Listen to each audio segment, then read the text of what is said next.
प्यारा दोस्तों, माण्हुनि जे लाइ ॿ चीज़ूं हमेशह बराबरि रखिजो। हद खां ज़्यादा उहे ॿई चीज़ूं कॾहिं बि न ॾिजो। जेकॾहिं हद खां ज़्यादा ॾियण लॻा त माण्हू तव्हांखे फुज़ूल सम्झंदा ऐं बेकार सम्झण लॻंदा। पहिरीं नंबर ते त माण्हुनि खे वक़्तु टाइम ओतिरो ॾिजो जेतिरी हुननि खे ज़रूरत हुजे।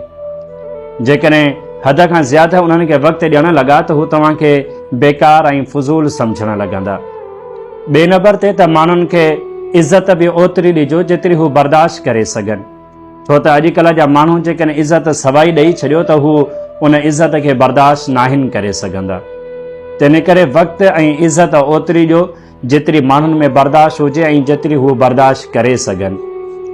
अॼुकल्ह जेके माण्हू चवंदा आहिनि त असीं मोहबत जे रिश्ते खे, प्यार जे रिश्ते खे कॾहिं बि ख़तमु न कंदासीं, ऐं हू सच चवंदा आहिनि। वाकई हू प्यार ऐं मोहबत जे रिश्ते खे ख़तमु नाहिनि कंदा, बल्कि तव्हांजे अॻियां हालात अहिड़ा ई बनाईंदा आहिनि जो तव्हांखे ख़ुदि छॾिणो पवंदो आहे। ऐं हू चाहींदा आहिनि त तव्हां ई हुननि खे छॾे वञो त जीअं हू पंहिंजे वाइदे ते क़ाइमु रहनि ऐं तव्हां उन जा गुनाहगार बणिजो ऐं तव्हां ई मुजरिम बणिजी वञो।